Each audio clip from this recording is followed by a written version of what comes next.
네, 안녕하세요. 불개미 여러분. 사냥개미입니다. 제가 월요일에 9월, 10월 좀 조심히 지나가자 라는 주제로 영상을 올렸었는데요. 그 이후로 현재까지의 상황 변화, 그리고 앞으로의 대응 방안 등을 살펴보는 시간 갖겠습니다. 차트 위주로 설명드려보도록 할게요. 그럼 바로 시작하겠습니다. 깨자!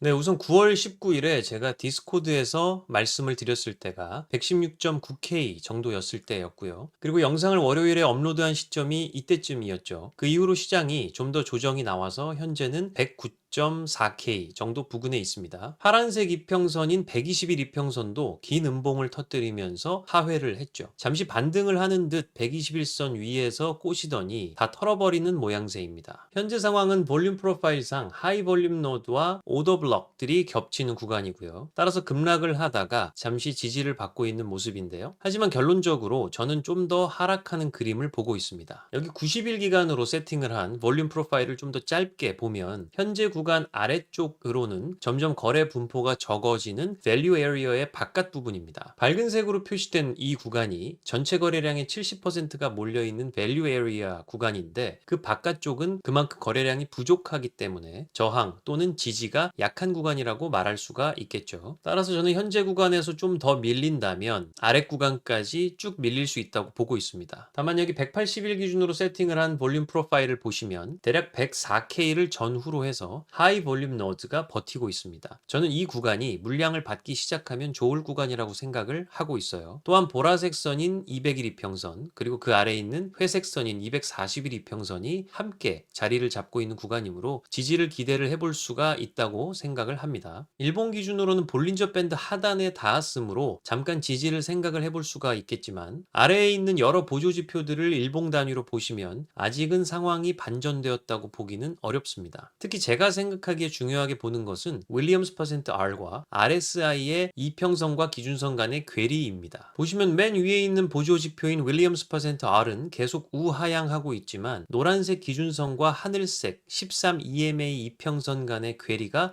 상당히 벌어져 있습니다. 이때처럼 결국 기준선과 이평선 간의 괴리가 점차 붙어가는 구간이 있어 주어야 매도 물량을 점차 소화를 하고 상승으로의 반전을 노려볼 수 있다고 생각을 해요. RSI도 마찬가지입니다. 대표적으로 모멘텀을 나타내는 지표다라고 말씀을 제가 교육 영상에서 드렸습니다만 이처럼 현재는 이평선과 기준선 간의 괴리가 많이 벌어져 있는 상태죠. 이 괴리를 좁혀나가는 구간이 꼭 한 번은 필요합니다. 가격을 상승을 시켜서 기준선이 올라가며 이평선과의 괴리가 좁혀지든지 아니면 좀 더 시간을 녹이면서 줄줄 가격이 흐르게 만들면서 하락폭을 줄여서 기준선과 이평선이 점차 좁혀지게 만들든 어느 경우든 두 선의 괴리는 좁혀져야만 하고요. 우리는 그 좁혀진 구간에서 매수 타점을 잡아볼 수가 있는 거죠. 네, 거래량 지표들도 현재는 그림이 그렇게 바람직하지는 않습니다. 맨 위에 있는 OBV, 그 아래에 있는 OBV Z-Score, 맨 아래에 있는 CVD 캔들까지 모두 우하향하고 있죠. 12시간 본 기준입니다. 특히 매수 거래량이 들어와야 상승 반전을 기대를 해볼 수가 있는데 CVD 캔들상 현재 0 이하에서 계속 흐르고 있기 때문에 오히려 매도세가 현재는 더 강한 상황이라고 볼 수가 있습니다. 최소한 이 캔들이 0 이상으로 치고 올라와 줘야 돼요. 가우시안 이평 바이셀 시그널도 계속 셀 시그널이 떠 있습니다. 그리고 이러한 하락 채널을 작도를 해볼 수가 있겠고요. 현재는 하락 채널의 중단선 부근에서 비비고 있는 형국인데 저는 이마저도 깨질 확률이 높지 않나 생각 중입니다. 만약 깨지게 된다면 채널의 하단 지지선 부근까지도 하락할 수 있을 테고요. 저는 그 구간이 아까도 말씀드렸던 볼륨 프로파일상 하이 볼륨 노드 그리고 200일, 240일 이평선 등과 겹치는 104K 전후가 될 가능성이 높다고 보고 있습니다. 근데 그보다도 더 채널의 하단 지지선 끝까지 내려간다면 101에서 102K까지도 열어두긴 해야 할 것 같고요. 어쨌든 시장 상황은 어떻게 변할지 모르니까 일단 계속 지켜보면서 말씀드리겠습니다. EVWMA 선은 VWAP 이평선을 데드 크로스를 했어요. 오실레이터도 음수 영역으로 빠지고 있습니다. 최근 캔들과 최근 거래량에 더 큰 가중치를 두는 EVWMA 선이기 때문에 더 민감한 이평선인데 이게 이런 식으로 빠지게 된다면 반전 흐름이 나오기까지는 좀 더 시간이 걸릴 가능성이 있죠. 그리고 그 아래에 있는 스퀴즈 모멘텀도 모멘텀 오실레이터가 초록색 영역에서 이제는 빨간색 영역으로 들어가고 있습니다. 모멘텀이 많이 약화되고 있다는 소리죠. 아직은 하얀색 십자 표시도 나와 있기 때문에 변동성이 큰 상황입니다. 하락 추세가 지속되는 와중에 변동성이 크다는 건 하락 추세가 작아지지 않았다는 이야기죠. 최소한 하락 추세가 잠잠해지면서 상승 추세로의 전환을 기대해 보려면 검은색 십자 표시로 바뀌거나 모멘텀 오실레이터가 보시는 것처럼 빨간색 영역에서 감소폭을 줄여나가는 형태가 나타나야 한다고 봅니다. 하이키나시 캔들도 한번 보겠습니다. 연두색 빨간색으로 표시가 되어 있는 T3 이평선을 하회한 모습이죠. 지난 케이스를 보시면 아시겠지만 T3 이평선을 하회했던 경우에는 하락 추세가 좀 더 지속이 됐었던 것을 알 수가 있습니다. 추가적으로는 현재 캔들이 음봉이 연속적으로 계속 출현을 하고 있고요. 캔들의 모양도 장대 음봉 형태로 몸통이 큰 형태가 나와서 하락 추세가 강함을 알려주고 있습니다. 최소한 이후에 캔들이 도시 캔들 형태가 나오거나 아니면 몸통이 작은 양봉 정도는 나와줘야 반전의 냄새를 맡아볼 수 있을 것 같은데 아직은 아니에요. 아래에 있는 하이키나시 RSI도 과매도 구간으로 진입하기 시작을 했고요. 과매도 구간에서 좀 더 비벼주면서 개미털기를 할 것으로 보고 있습니다.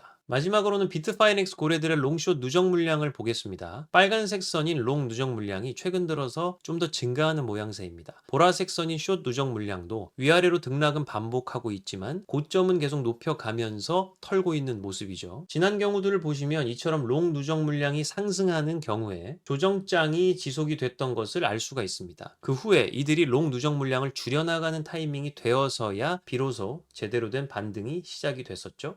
아직은 진짜 반등이 나오기에는 그림은 좋지는 않아 보입니다. 네, 불개미 여러분, 오늘 영상을 종합적으로 보면서 판단을 해보면 아직은 하락 추세가 끝났다고 보기는 어렵다는 판단입니다. 다음 주 그리고 다다음 주 정도까지는 충분히 모니터링을 해보면서 좋은 매수 타점을 잡아보는 게 좋겠다는 생각이에요. 더 많고 디테일한 분석, 심화적인 온체인 데이터 등의 정보는 디스코드 전용 멤버십방에서 제공드리고 있습니다. 관심 있으신 분들께서는 영상 더보기란을 참고해 주시면 좋을 것 같습니다. 네, 이번 영상 이것으로 마치도록 하겠습니다. 도움되셨다면 구독과 좋아요 알림 설정 부탁드리겠고요. 지금까지 사냥개미였습니다. 모두들 좋은 주말 되시고요. 감사합니다.